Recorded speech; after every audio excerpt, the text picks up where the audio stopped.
Probably should have tried to do that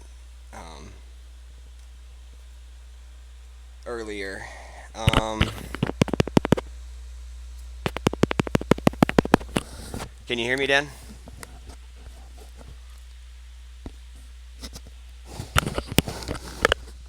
Okay, I can't seem to hear you. Can you hear Dan?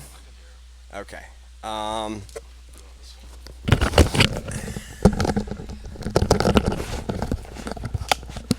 okay. Sorry, I said I probably should have tried to do that at a different time. I thought it would be easier than it was, but it's screwed up a lot of my settings here. Um, anyways, we're live, and I think my voice is going out, so everybody who's actually watching is probably a little confused. Um, yeah. Hello, everybody. Welcome to the super well put together at the last second Star Wars CCG Dark Side Spoiler Show with Queso Sauce and Dan. And Jan Westergaard is also here. We're working on getting him hooked up to an audio link. We'll get him to you in some way, shape, or form. Thanks for being with us here. Sorry for the technical difficulties at the beginning. A little bit, but we're here. We have all of the Dark Side cards to spoil for the set 11, and yeah, that's going to be pretty rad. So Dan, you wanted to start with sort of a recap of the cards that we've already seen. If you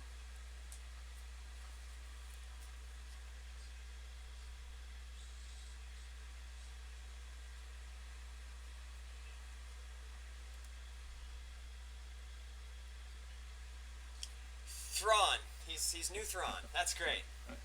Alien Thrawn.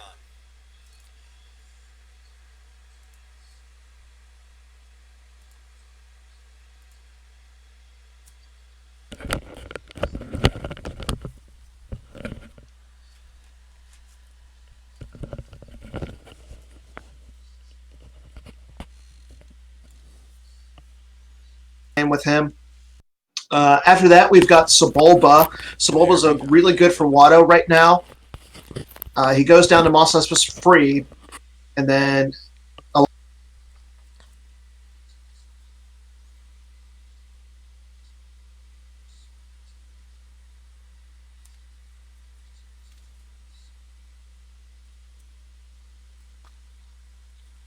Right. I have played a little bit of Auto, but it was way back when it was Legacy. So I was back with different sort of stuff. So I haven't really tested it out too much in the new era. It seems to be a deck that's sort of on the rise. Been seeing it a little bit more on Gemp. That virtual card from the last set, the Dark Path, seemed kind of a cool card for that one, where it gets extra icons and you're able to really satisfy that quickly with the Watto deck. And then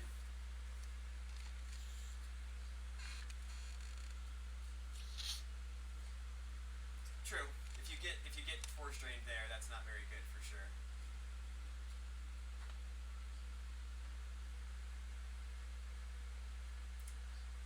Yeah, that's painful.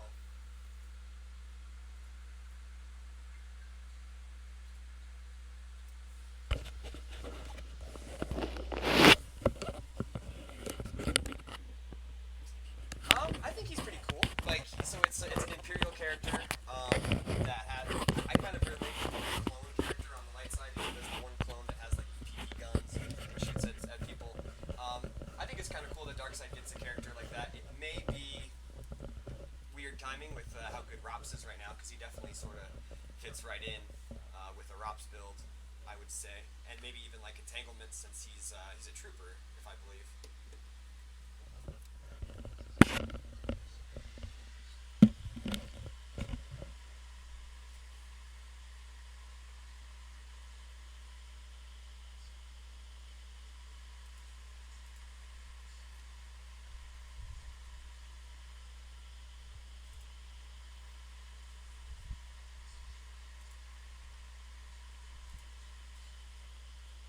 Yeah.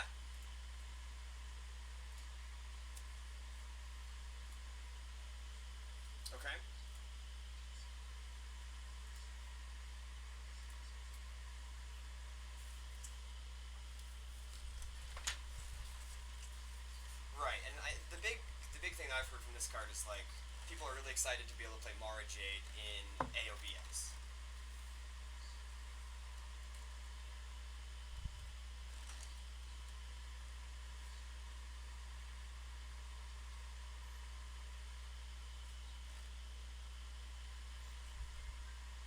Definitely.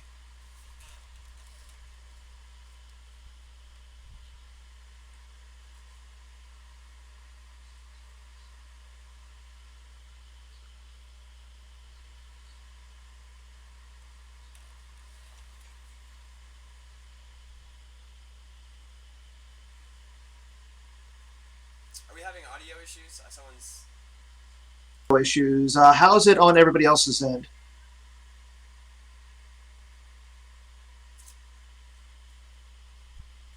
Yeah, I think we had. I tried to get a. I tried to get the everything reconfigured at the end there, but I think a few of my settings got kajiggered. So. Okay. Yeah. Anything? We going now?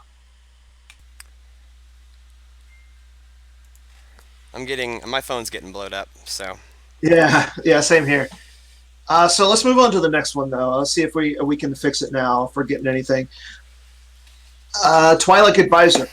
So this is definitely a card that can see a lot of play in court. It's still Destiny 5. It's a used interrupt, so it's not a used starting interrupt now. But if your audience chamber, which it will be with court or my kind of scum, you can go out and get the passenger deck or even a pit. So you've got the Great Pit of Carcoon, and you've got, I want to say, the Rancor Pit. So you can get one of those. And then the other game text, the really good game text, is you can get an Alien Leader or a Twilight to the Audience Chamber. I mean, it's not immune to sense, but it's still a really powerful card. I mean, it gets one of those low Destiny guys out of your deck and goes to the Audience Chamber. So you can see like an Ephon Mon, Bib Fortuna, any of those really good cards. And actually, speaking of Alien Leaders, we might be getting to one later. Well, we are going to get to one later, but we'll recap this a little bit more. So we've got two other cards that they already spoiled. The Always Two There Are, so it's looking like it's a Dark Jedi type of a deck, or a Dark Jedi type of a card. All right, give me just a second. I'll pull that one up on the screen. This is just a straight Lost Interrupt. So if you got two Dark Jedi on the table, or if you just lost the Dark Jedi and you have exactly one Dark Jedi on the table, you can take a Dark Jedi into hand and from your reserve deck and reshuffle. So you lose like your Maul, and you have a banner on the table, you can get another Maul, Sidious Emperor. It works with all those good cards. Then the other game text is once per game. Sorry. Go ahead. Finish up. I was going to say the other good part of the game text is once per game. If you have two Dark Jedi on the table, you can make your opponent lose 2 force or make a drawn Destiny plus or equals 2. I like the Lost. The Destiny equals 2 is a little interesting. Yeah, it's a reset on the Destiny number when you make it equal to 2. Yeah. So that way it's harder to modify and things like that. Yeah, so it gets around like the OA. Yeah. It gets around OA. And my thought process is if you draw a Vader, he's Destiny 2 now instead of 1. I mean, you get 1 extra, but I think it still works with the prepared defenses if you're adding to it. Right. Or I'm not sure about that. That's a rules question. We'll get to that one later. But and then the last card that we've already spoiled is the Dark Jedi Lightsaber. Right. I like this card. There was one thing I wanted to touch on before we left on Always Two There Are. Isn't that the card that was sort of the broken link on the version of Sidious? Like, doesn't he pull this card? Yes. Okay. So that's kind of cool to finally... Because whenever they release a card, like we released last set, the Jedi Master Skywalker, and he can upload Force Projection, but we didn't release Force Projection. This was kind of another one of those broken links where we knew that this card would probably come out because it could be pulled by Sidious, but we never really knew what it was going to do. So I think it's kind of nice that we finally get the closure on that loop there. So, and then the last one was the Dark Jedi lightsaber. Let me pull that one up while you. Yeah, and the Dark Jedi lightsaber is really good. I mean, it can go on Aura, it can go on Grievous, it can go on any warrior of ability 4.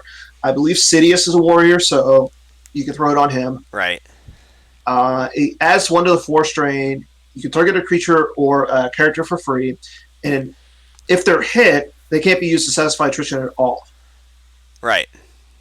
I mean, that's pretty good because you go. Because yeah, it's throw it different than forfeit equals 0. It creates less blowouts because you still get their forfeit value, but so you forfeit one guy for his forfeit value, but he can't be used to satisfy attrition. So it still helps clear multiple dudes off of a location, which is what you're always wanting to do with weapons. Like that's why you play weapons, is to clear characters. Mm-hmm. And I think with like you're giving Grievous another weapon, so he can steal a weapon. You can have a weapon on him. Right, and he can use. I believe he has. Yeah, he can use multiple weapons. Yeah. So I mean, giving him the options. Aura, there's a lot of nice help to Aura. Saying, I believe just Jan Westergaard just walked on by. Yeah, he did. I'm trying to get his microphone going, but it's hard to talk with you and get that at the time. So it's a work in progress. But this show will be fairly lengthy. We'll get him in at some point. Don't you worry. So you want to go into the new stuff? Yeah, we can definitely do that. Okay. Would you want to start? I'm thinking. Well, we already touched upon the fact that we're getting an alien leader, so why don't we start there? Okay. And the alien leader in question is is this the solo leader lady that you're talking about? It is. Okay. It would be the solo leader. All right. So the card here in question is called Lady Proxima, and I'll let you do the honors here. Okay. So Lady Proxima, she's a female. We have her alien species in the lore.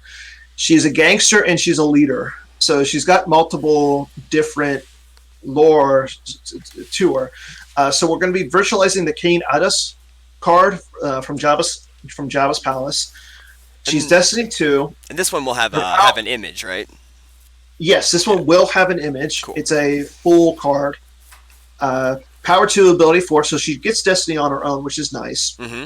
But here's the game text. The game text is really good in my opinion. So she's lost if she goes to an exterior site. So right there you have that little aspect of her species from the Solo movie. She can't really go outside.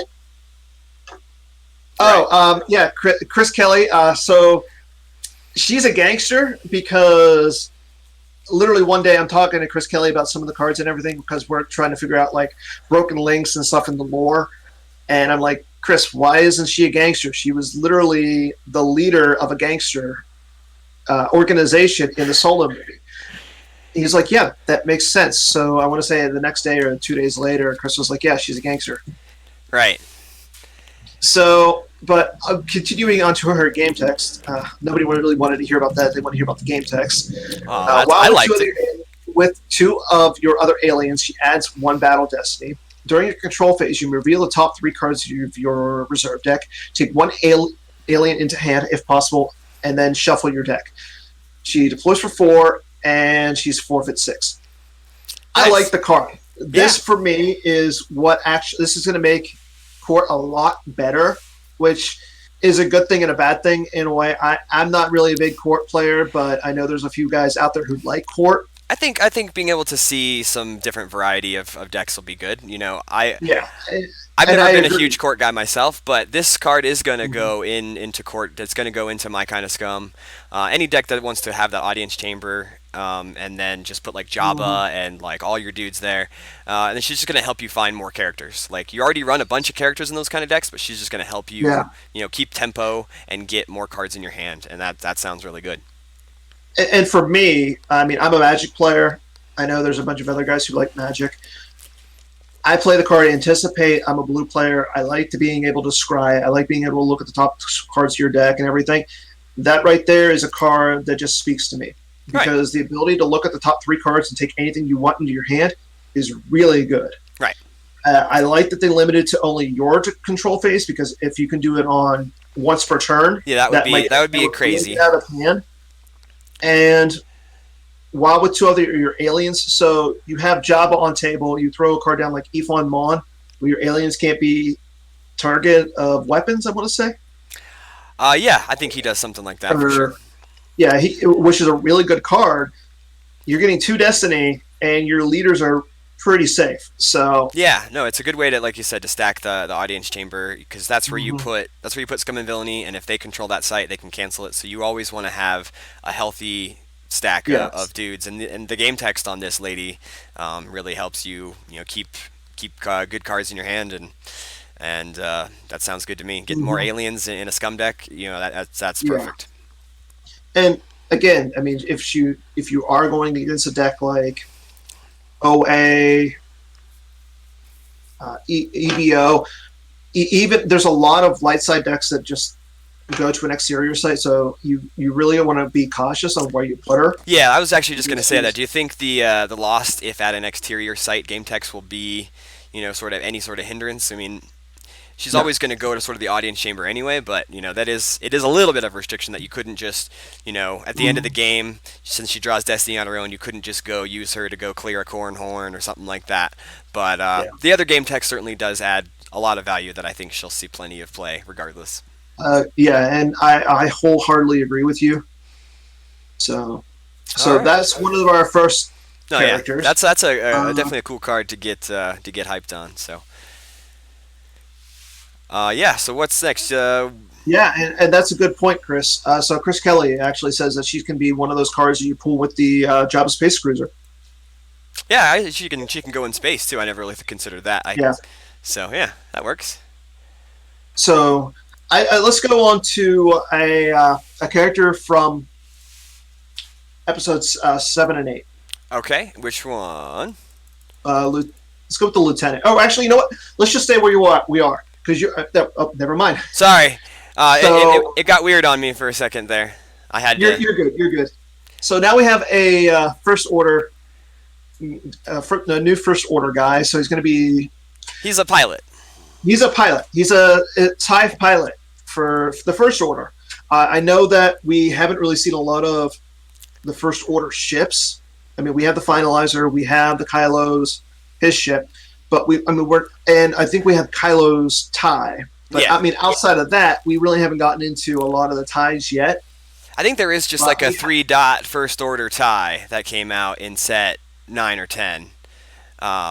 You might be right, Yeah, pretty sure I have one of those slips. but now we have a pilot. Right. So it's Lieutenant Holden Lahus. He's going to be Sure. he's going to be over the old DS61-2 card. So he's from Premier. Doesn't have a lore, but he is, like I said, he's going to be a first order TIE pilot. He provides 2 power during battle. If piloting a first order TIE, may target an Imperial or an opponent's capital starship at the same system. Draw Destiny. If Destiny is greater than 2, choose 1 pilot character aboard to be forfeit 0 for the remainder of battle. Deploy 2, forfeit 4. Right. It's not bad. I mean, it's Specifically, against- going against a Tantive that's loaded up with like Bail Organa and Mothma and all the other Mhm. schmoops that they like to put on there, you can just point at one of the characters and say, "All right, that guy's forfeit 0," and that way, when you cause some attrition, you can make them, have to lose characters more characters than they would normally. and exactly. I mean, I like seeing a lot more episode 8 stuff because we really haven't gotten to just the meat and potatoes of it. I mean, yeah, we have the Rays, we have the Finns, we have the Holdo. Kylos, but I mean, we don't have a lot of just the generic Right. guys. Right. So The grunts.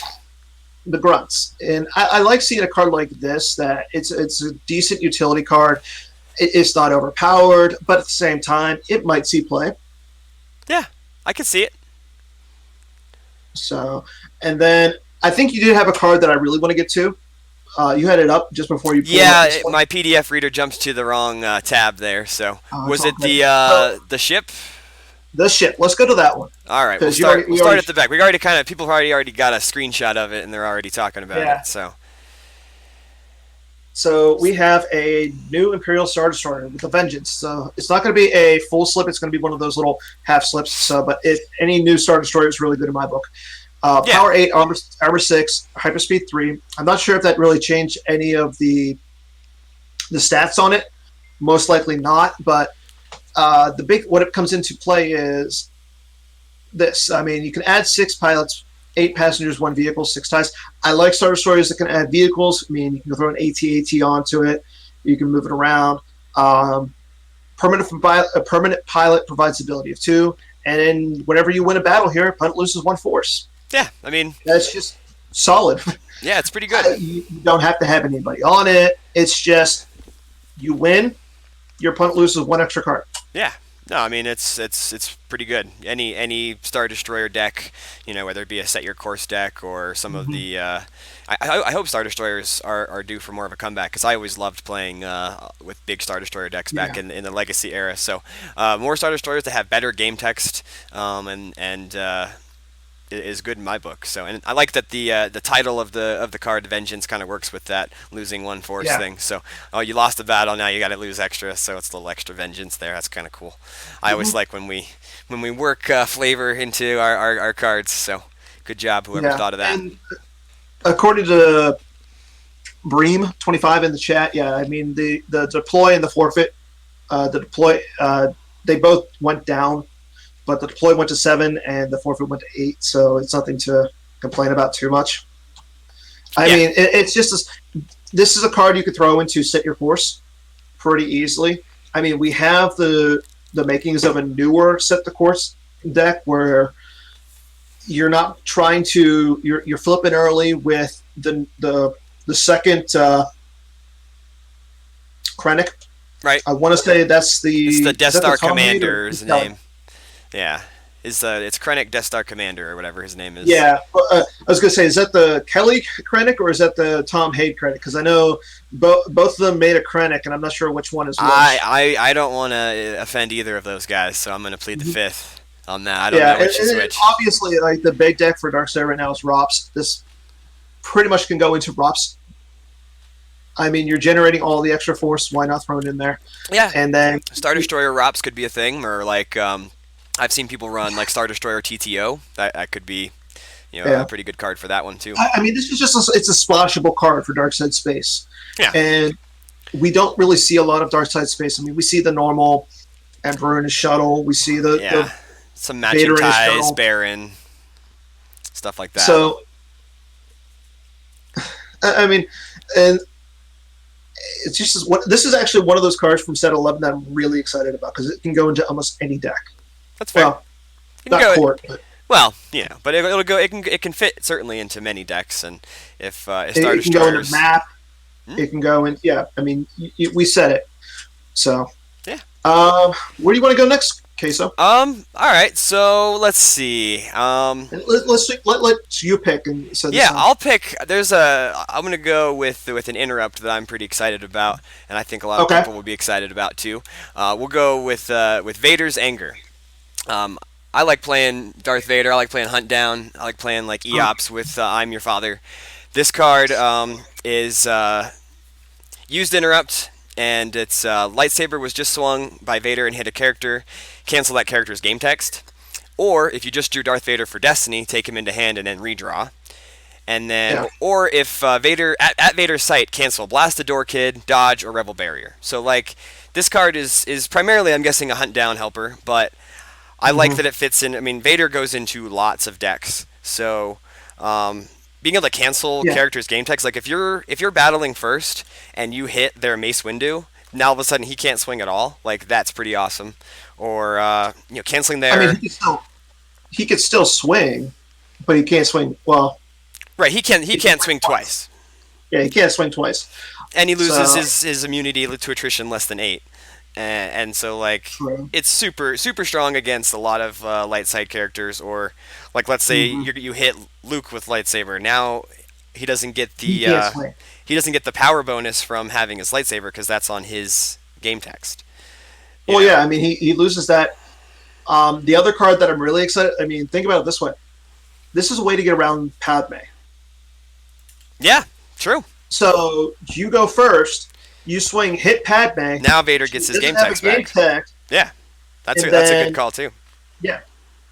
She doesn't have a game text. You have your Vader text back. So say if you have him on Choke Vader or the new Vader, you can get around there.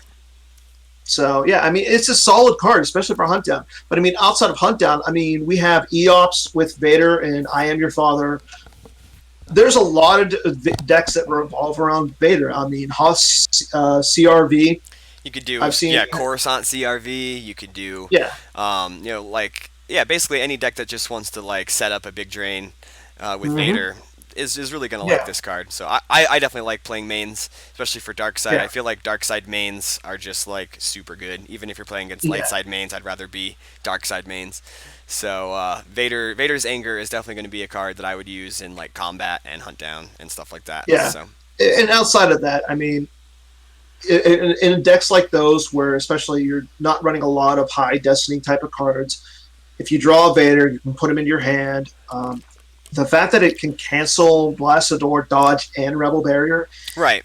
Especially in Huntdown, you don't usually run Sense, so like you need other ways to cancel. This is a way to get around those. And it's a Destiny 5. Yeah. I mean, Huntdown likes big Destiny cards. Right. So. Yeah.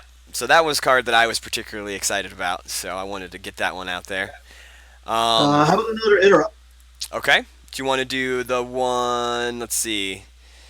Have we done Trade Federation Tactics yet? No, we haven't. Let's do that one. This one is Theed Palace Interrupt. It's, I believe, Destiny 6 Trade Federation Tactics. So it's used or lost, and it cancels an attempt to use a weapon to target your capital starship, and that's its use function. And then lost, it retargets on target to opponent's armed capital starship. So and then also has another function of upload the blockade support ship or invisible hand, which an invisible hand is a spoiler card that we'll get out here in the next little bit once we drop the big dark side theme for this set. So one thing I say, I like this card. It's got a Destiny 6 on it. And on target is definitely one of the cards that the hidden base deck that Johnny Chu played at Endor used to just completely destroy everything in space. So it's definitely a bullet for the on target card, which some people can see as abusive. So good defensive interrupt, and also the blockade support ship is that's the reacting ship. That's the reacting one, I believe. It's like the evil spiral, I think I used to call it back in Legacy. So yeah, it's like the spiral, but it's for dark side. So you can go get that into your hand, or the invisible hand, which is another ship. So pretty good interrupt for invasion, getting your blockade support ship, and also if they're trying to blow away your blockade flagship, you definitely don't want that to happen. So no. And I like this card for invasion, as you said. Any card that gives your blockade flagship a little bit oomph is really good. And I think we might start to transition from. I would hope to start transition from the blaster rifle Destiny 8 deck to something that's a little bit different, I want to say. Right. A little bit more Trade Federation tactics. I want to see more guys for the deck. Right, I mean, because there's so many of those battle droids, but like hardly any of them get used because you just run like 12 or more copies of the battle droid blaster rifle. Yeah. This obviously we'll see play in the other version of Invasion, which is of course the destroyer droid version. Yes, that's the other one. Yeah, I prefer the destroyer droid one just because they're so much fun, but they haven't been particularly good in the standard post legacy meta. So cards like this that help your spaceship stay on the table are always needed for Invasion. So yeah, and that's the big problem with Invasion is just keeping your guys on, or your ships on the table. I mean, they have no issue keeping the droids on the table because you're just cycling them back. Yeah. So something that keeps your system semi-safer is always good. Agreed. So, and then I think we have one more interrupt to go over today. All right, let me find it. So let's see.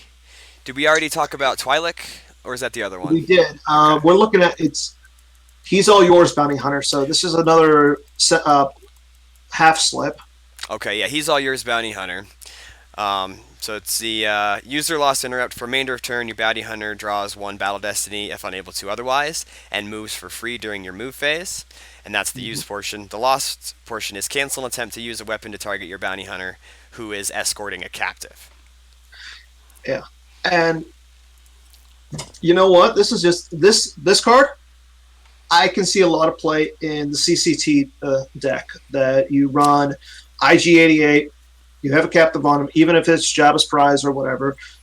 It's going to help keep your IG-88 alive. He now can draw a destiny for himself, and then he can move for free. So, yeah. And I think we'll also see some versions of CCT that maybe aren't IG-88, like the CCT flip. Will specifically get a lot of help with this next set. So He's All Yours Bounty Hunter is also pullable by the new Carbon Chamber console, which we'll go ahead and show you now. Kind of tie in with He's All Yours Bounty Hunter. So it's the Carbon Chamber console. It's just virtualized. It says once during opponent's turn, if a frozen captive on table, you may activate one force. So if you're playing with the Jabba's Prize, or you've used Carbon Freezing to freeze somebody, you're going to get some value out of the Carbon Chamber console activating one force during their turn, not during your turn, only their turn. And then once per turn, either yours or the opponent's, you can use one force to upload He's All Yours Bounty Hunter. So basically, the console gets you He's All Yours Bounty Hunter, and then He's All Yours Bounty Hunter, helps you protect, whether it be Boba Fett in a CCT flip or IG-88 in a CCT, Iggy deck. Definitely help for that deck at pretty much no cost, because you already have to run the Carbon Chamber console anyway. It has to start with the objective, so you're just getting better text on that card, and text that's actually going to get used. So. Well, I mean, I think that the Carbon Chamber test, the console is a little different, because on the original one, you could actually, that's the one that pulls your... It does pull your Carbon Freezing and you prepare the chambers and all that other stuff. But this one will definitely more incentivize the non-freezing version of CCT. So it's just different. I mean, either version, there's no better version, so... I mean, if you're running the freezing, you're going to run the older one. If you're running the that one adds to your console, to your freezing destinies, and pulls all your cards for you. But yeah, this one is all about CCT flip. Although the activation that's on the console is pretty hard to resist if you're not going to run the freezing. But exactly, I mean, especially with like IG-88, where it's all about pulling cards out of your force pile. The more cards you get in your force pile, the more chances you are at protecting him with like Imperial Barriers, Stunning Leaders, stuff like that. And then it also gives you the ability just to have one card in your force pile. Right. That's another thing is All Too Easy is still a card. All Too Easy is still a card, for sure. Definitely have to be a fear to that one, because... Mm-hmm. Even though the Carbon Freezing is also a thing, the All Too Easy is easier than that. So definitely always got to be on the worried on that one for sure. So, so I think we got one more character. Okay. We've got the fact, and then we have the new system. I say we go with the system. Okay. It's going to be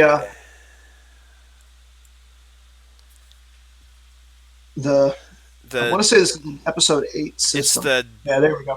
Dakar system? Yeah, that's the one at the beginning of episode 8, I want to say, where the rebels were hiding. The resistance is fleeing with all the bombers and everything, and Poe's all being cocky to Hux, or General Hugs. General Hugs and his mother. I mean, I don't see any real... I mean, this is just an interesting little system. It gives you an extra card. So instead of, it kind of gives you an extra. You can start it with map now instead of Starkiller Base. Starkiller Base, but I mean, it gives you the possibility of doing that. So I mean, if you move First Order Starship here, you can activate 2.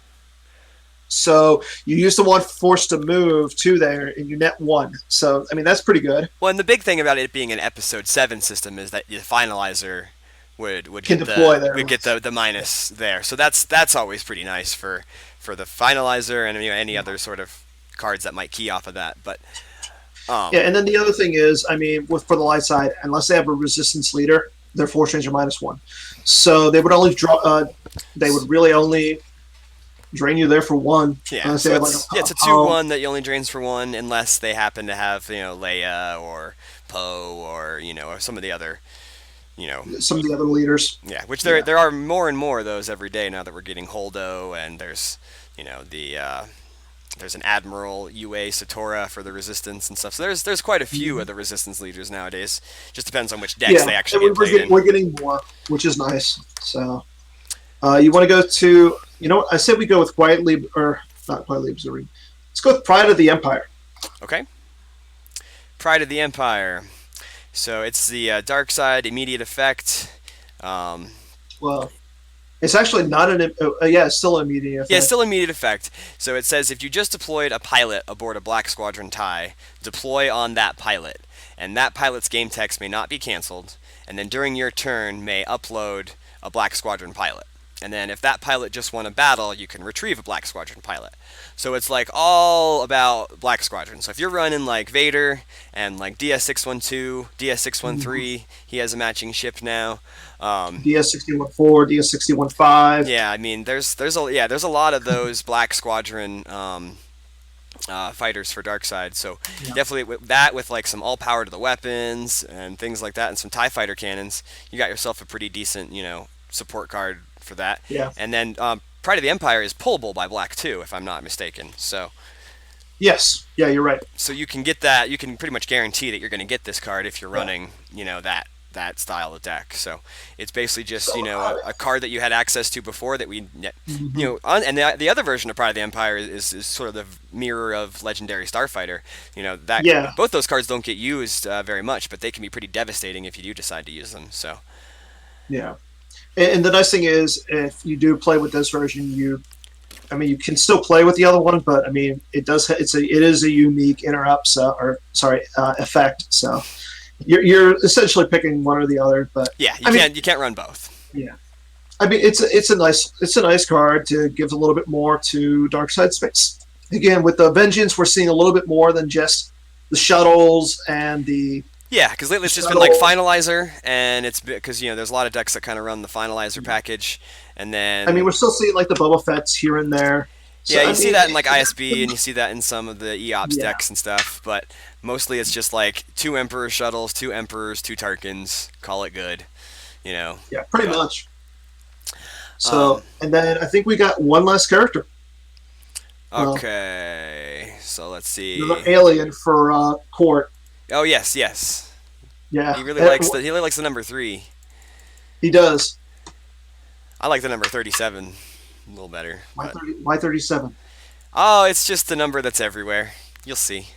Don't worry about it. All right, so Reese is a virtual, and his game text. So he's Power 3, Ability 3, Destiny 3, of course. He's just a half slip. Non-maintenance bounty hunters here are immune to Clash of Sabers and Rebel Barrier. Whenever you draw a Destiny of 3, you may choose to either activate 1 force, draw the bottom card of your used pile, or place a card from hand on top of used pile. So he's got some sort of like manipulation there when you draw a Destiny of 3. But the big game text that I'm imagining he'll get used for in Scum decks and Court decks and all that stuff is the Clash of Sabers and Rebel Barrier. Immunity to those cards.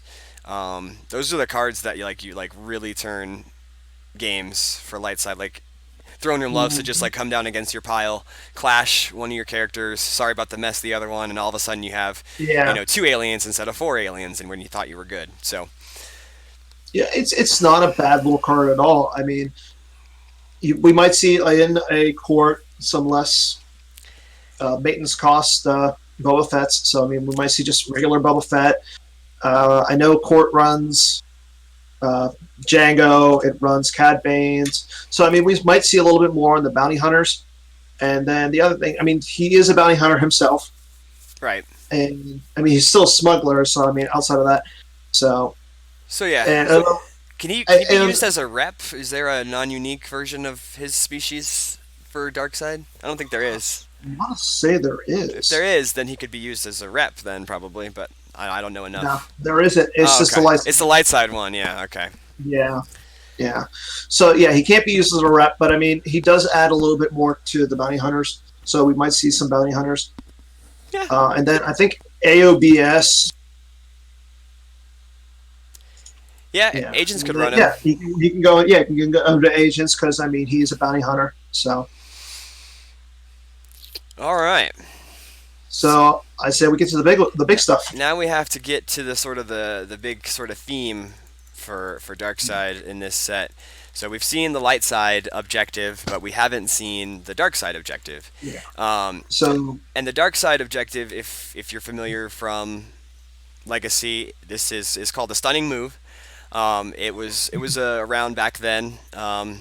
It's a little bit different now, but it'll play probably decently similar to the way it was before. There was some other cards back in Legacy that we had to work around. There was like the whole Senator Palpatine and all that stuff. But I'll let you do the honors on this one because that's a lot of text, and I want you to read it.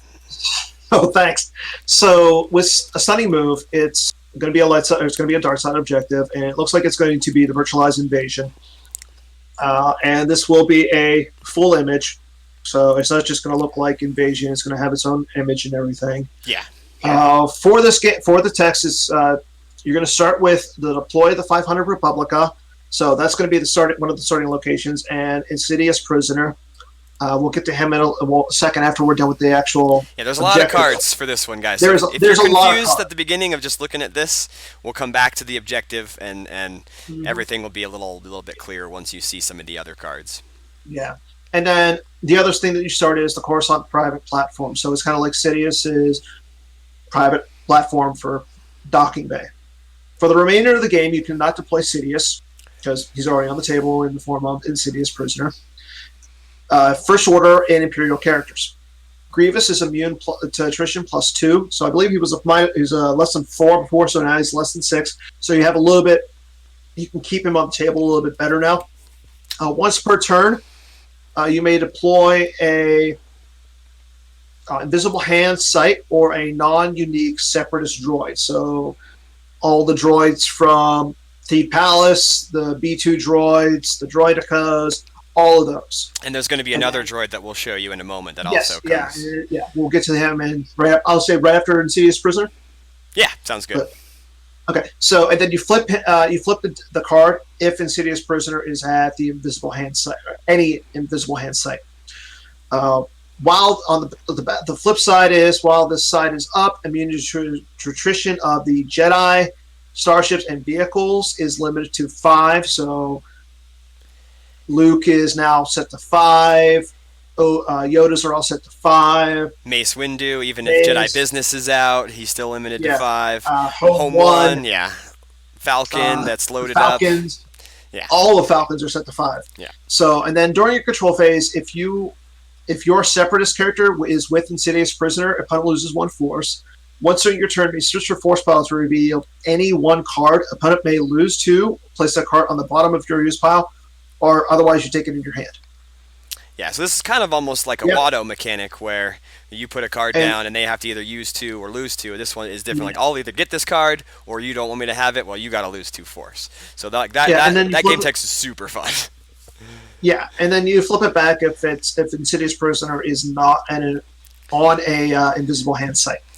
So now we'll pull up the Insidious Prisoner so you can kind of see how that will play with this.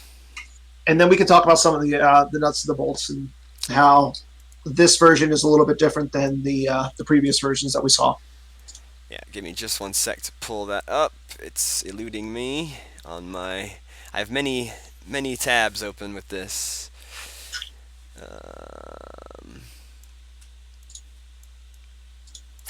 Interesting. I don't seem to have the Insidious Prisoner. Is that actually a light side one? No, it's not in there. Oh, here it is. Find it. Sorry, my bad. Yeah, I was going to say. Okay, sorry about that, fellas. Okay, so Insidious Prisoner. I'll read this one since you did a lot of reading just a moment ago.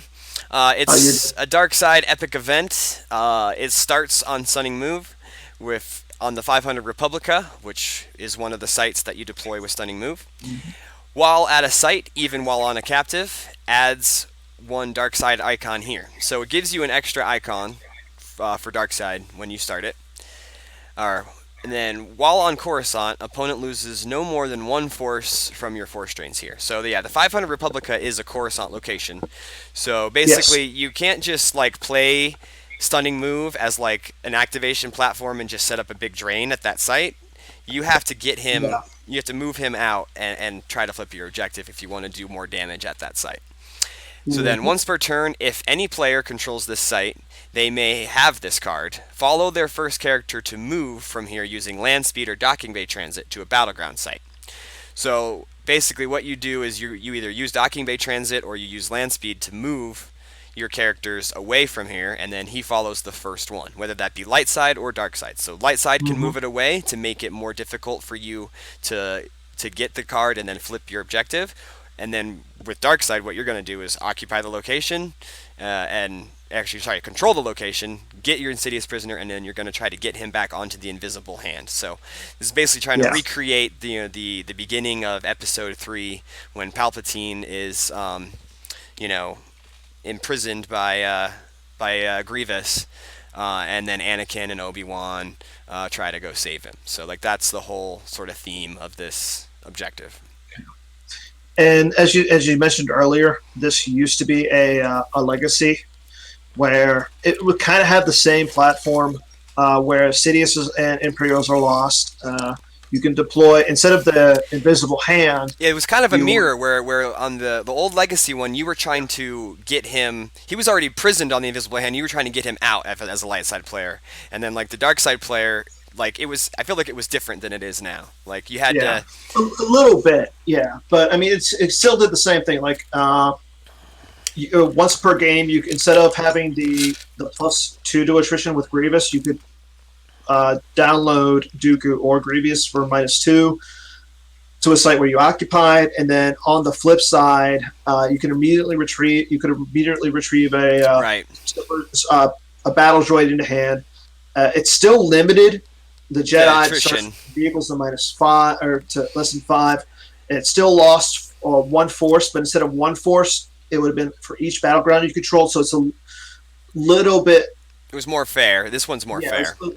This one's more fair. And then once it did the same thing. It was once per turn. You may reveal one card from your force pile, reshuffle, but it may lose 2. Place that card at the bottom of the use pile. Otherwise, it's lost. So it still kind of does the same, but the setup is a little different as you alluded. Yeah, the setup is just kind of a little bit backwards from what I think what it used to be, where you were trying to rescue him from here to get him back, and then this one you're trying to steal him and get him onto your ship, So, but either way, it was a super fun objective back in the day, and I remember playing it a lot. So I'm definitely very interested in checking it out. So while we've got some more cards sort of to spoil with that, you wanted to do the droid next, right? Yeah, let's do the droid, and while you're bringing it, answer a question. There's a question in the chat. So the game text on Insidious Prisoner that is less on Palpatine. So say the light side your opponent throws down Senator Palpatine, then I think that used to be in the legacy version. But have they defined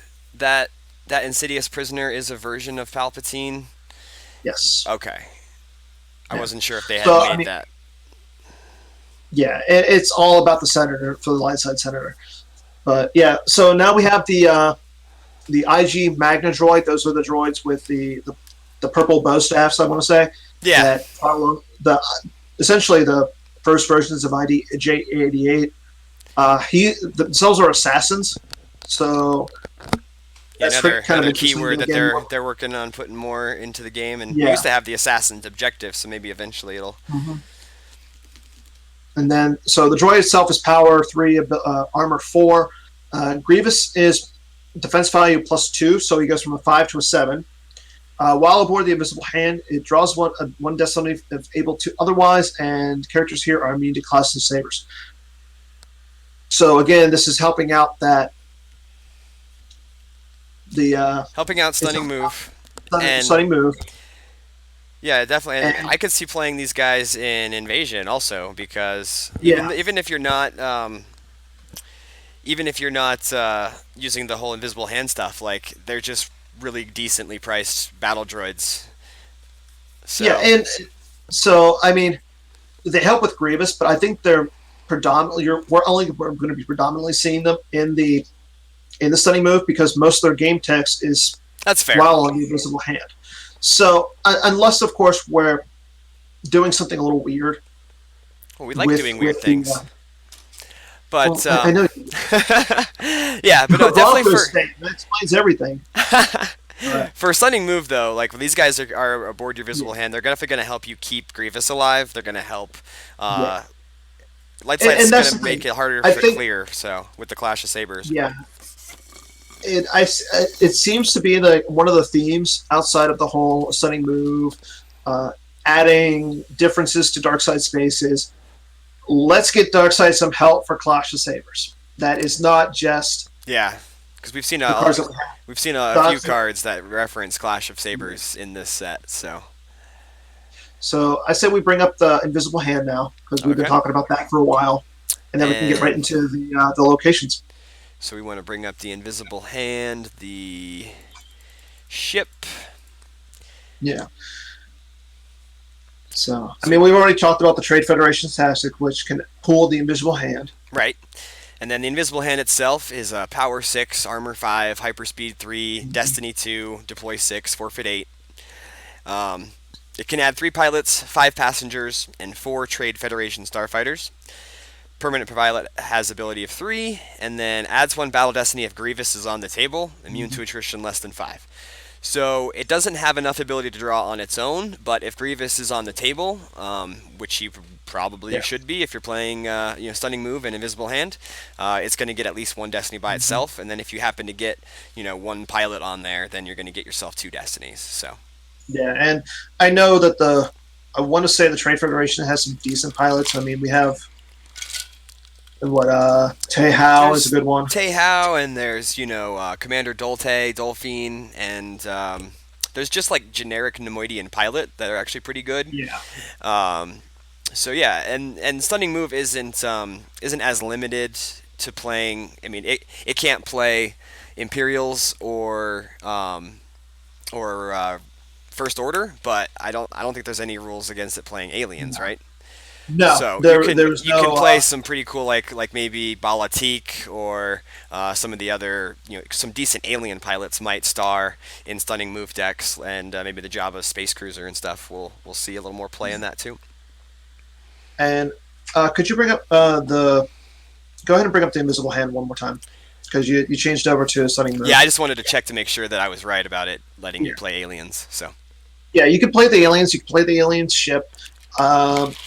Unfortunately, this isn't a battleship, so Tehao doesn't. The good part of Tehao doesn't work. Oh, that's right. Yeah, so it wouldn't work with Tehao. So you probably want to do somebody else. But as long as you have access to aliens, you have access to some pretty decent pilots. You have all those. I mean, there are a few. There is another Trade Federation pilot that we don't really see. Sil Unik. Sil, yeah. He has 3 anything piloted while battleship. That battleship is immune to less than 4 and draws 1 battle. Yeah, if this was a battleship, you might want to play him, but since it's not. But I mean, we do have the Trade Federation tactics. What has the you can pull the 1 battleship. Pull the support ship. Yeah, potential. So, but yeah, let's get into all the sites and everything, and then the nice thing is, I believe the whole Executor rules are still in effect. That I mean, it is you don't lose the sites if the starship goes away. Right. So we have the Coruscant 500 Republica. That's one of the sites that gets started by Stunning Move, and that's the one that Sidious Prisoner is located at the beginning. Yeah, and this may not be separated from the Coruscant private platform. Grievous moves here for free, and it's the Darkside 2/1, and then the private platform is a 1/1 docking bay. So basically, you're gonna you start the private platform and you start the and the 500 Republica. So you're trying to get him from that one site over to the docking bay, and then docking bay transit over to your invisible hand docking bay, which we'll show you next. And then so I mean, you throw down a draw, move, you transfer the captive, you move.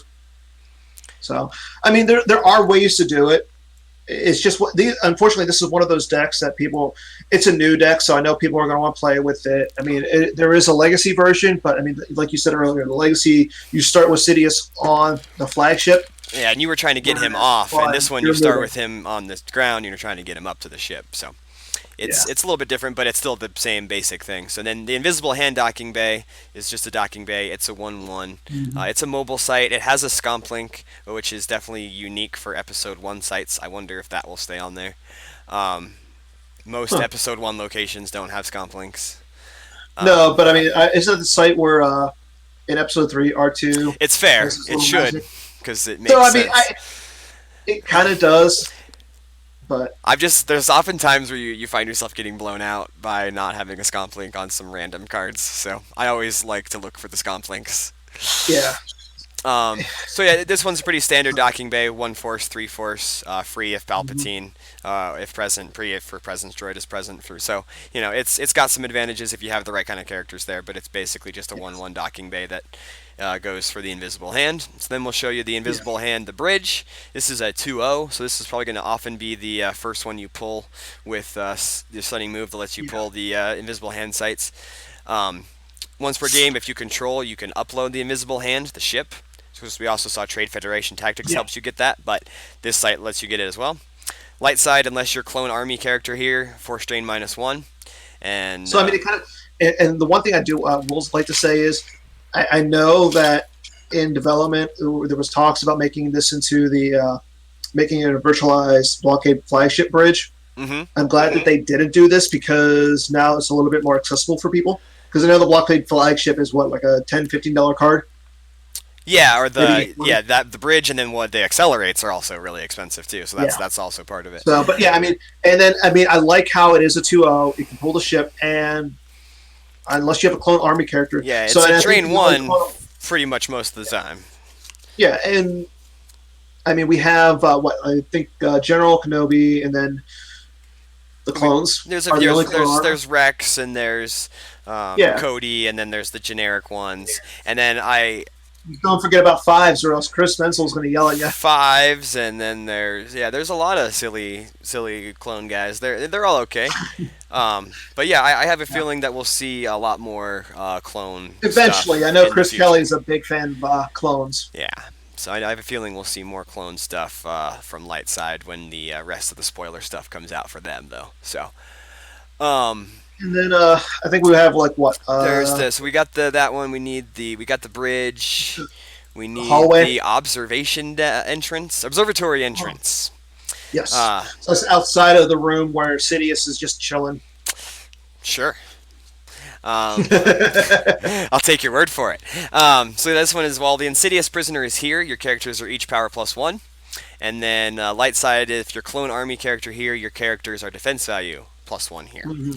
So, it's a 2-1 site. It's just this. The Stunning Move deck is going to be able to pull all of its own activation. It shouldn't have to run a bunch of sonic bombardments and accelerates just to pull extra activation. It's going to have, what it needs, I'd say.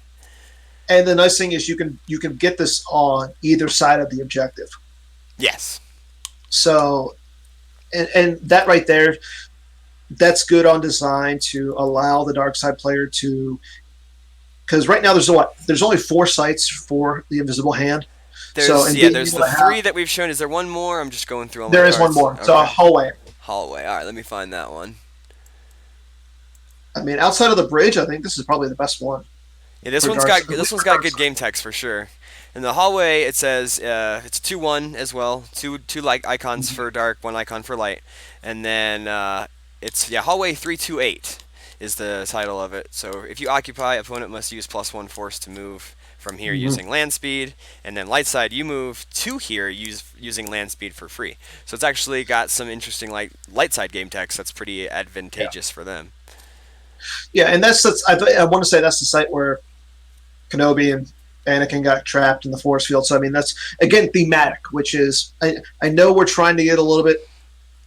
We're trying to move away from just like, hey, let's make a card because a card, and we're making actual theme cards now, which is good. Yeah, theme cards are good as long as they're strong enough to get played, or they're developed within a theme, a whole deck concept so that they actually see play. I just hate seeing cards that are just super dripping with theme, but they have no actual like deck that they're supposed to go into. So this card definitely works with Invisible Hand decks. If you're going to play Stunning Move, you're going to play, probably the 3 sites that it allows you to play with it. So makes sense for sure. Yeah. So yeah, was there any other cards related to? We saw the ship, we saw the sites, we saw the objective. We'll put the objective up one more time, just so now that we've seen all the cards, you can kind of take it in with a little bit more of knowing what each of those cards actually is, because there's a lot of words on there that you may not have known. Invisible Hand, Insidious Prisoner, stuff like that. So. Yeah, I mean, I think we hit almost all the cards that were already spoiled. So yeah, I don't think there's any that we've skipped. I'm going through. No. We got the lightsaber. That one's already out. We showed that trooper guy, right? Yeah, we showed him. Yeah, we showed the trooper. Okay, yeah, I think we did hit all of them, or they were the ones that were already spoiled. So. Yeah. So, I mean, right now, so that's all the dark side cards that we have. Unfortunately, Queso and I will not be handling the rest of the light side ones. Yeah, that's going to be Chris. Chris Gogolin will handle the rest of the light side. He's already done a few spoilers on his various shows. I believe he is tasked with doing the rest. Doing the rest of the set. So I think that's planned for, if not tomorrow, in the next day or so. So we want to get these guys. We want to get these out to you ASAP. So to make sure that. So yeah, we're gonna. So. I know marketing as well as development wanted to get out these cards to everybody as soon as possible. Euros hasn't really. I don't think they have seen really any of them. Well, I know their championship was going on this past weekend. So yeah, so it looks like the first major tournament is going to be Continentals. Okay. So yeah. Nice. So we're going to definitely see. So hopefully we see a bunch of the set 11 cards at Continentals. Yeah. Because so the cards, I believe August 2nd is the date that we've put out as a release date. So we'll have the card. I'm pretty sure that's what I've seen. So quote me if I'm wrong. If Chris Kelly or whoever else is in the chat, they can. Yeah. I think August 2nd is what I heard. So once yeah. Okay. Yeah, I think you're right. August 2nd is going to be the release date. I know Graphics is working on getting all the images and everything finalized. Yeah, Chris Kelly actually just put in the chat. Yeah, August 2nd. Cool. So that'll give everybody 3 weeks, to actually have the cards to get, to get ready for Continentals. And now that these have been spoiled, I want to say, are these do we know if these are the final texts or? Everything is still with everything. We'll the official game text will be released on August 2nd. So this is always up to whatever. And then there's also one other thing that I was told I got to do on this show tonight. This has nothing to do with Darkside and it has nothing to do with Set 11. But when Set 11 drops, there will be an errata to a light side card. Yoda, Keeper of the Peace, will add Jedi Council member to his lore officially. So now you can play Are You Brain Dead with your Yoda, Keeper of the Peace, and everything will be gauche. So thank you, Chris Kelly. I appreciate it. I was going to say, is this because somebody lost So I was in Nebraska a couple weeks ago playing in a regional, and I had planned this whole turn around being able to use Are You Brain Dead with R2, and he was playing Rops, my opponent, and just had a big battle with total battle destiny of 12 or something, and it was like, shoot, my whole plan is ruined. And so then I just got on my high horse and instituted some change. So and I think that's what actually brought around the whole the Lady Proxima. Yeah, was we were talking about your issues, and Chris actually got into I think we need to look at some of the lores and see if there's any additions, subtractions that we need to be fair, it just seemed like a straight up oversight. I mean, the picture of the card is him sitting in the Jedi Council chamber. I agree. He's an Episode 1 Yoda. So yeah, Jedi. Here's my who. Was it Chris Kelly who was in charge of? Well, he's the one who told me that I could tell everybody about this. So yeah. if Chris was the one who said it, so He's the design advocate. So if it comes from his lips, it's fact as far as I'm concerned. So yeah, So you were trying to use the lost portion of right? yeah. So it has two functions. Are you brain dead? And basically, there's one function that acts as like a Hujix, and there's another function that I forget. It adds a battle destiny. Adds a battle destiny. Yeah.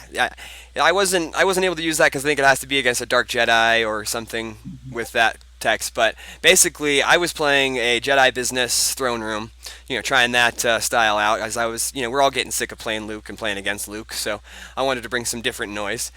So I tried that, and he was playing Rops, and I was just, I had Qui-Gon and Yoda, neither of which were Jedi Council members at the time. Because Qui-Gon, he's always been not a Jedi Council member. That's fine, but if you're running Mace and you're running Obi-Wan, who's a Jedi Council member, you're running maybe like a Depa or a Plo Koon or whoever. Those guys are all Jedi Council members, so you can get some pretty good utility out of it. Because Hujix is a Destiny, 1 or a 2 if you're running the combo, but Are You Brain Dead is a Destiny 5, so it works better for mains decks if it works. So I know he's there and he doesn't have any audio. Does Jan want to say anything over the stream before we sign off? His eyes are closed and he looks like he's half asleep. So we're gonna I know he's pedaling. He's been biking all across the country, and then he just took like a bus from somewhere in like South Dakota to get to here. So he's going to play this weekend. We have our big Tatooine Regional and Colorado State Championships, so he's going to come here play that. And then Mike Turner from Montana, he's driving down as well, and Jan's going to go back with him and sort of pick up where he left off on his biking trip. So okay, awesome. Yeah. So any you want to give any shout outs to what you're like actually playing this weekend? Shout outs to what there might be people who are watching that are going to be at this tournament, but I'm building decks for like 3 people at the event: myself, Jan, and another local Colorado player. So I've got, if you look at my like table over here, I've just got like piles and piles of Star Wars decks all stacked up. So it's one of those weekends where your kitchen table is not really used for the kitchen; it's used for the Star Wars kitchen, so to speak. So. Yeah, I was gonna say the missus might not be too happy with you this weekend. Well, she's awesome, so she'll put up with it. She's great, so she might not be happy, but she'll wear it with a smile on her face. So again, those were all the dark side cards. Chris Gogolin is going to be spoiling the light side, the rest of the light side, in the next day or so. So be looking on the forums, be looking on Facebook. If you're on Slack, look on there as well.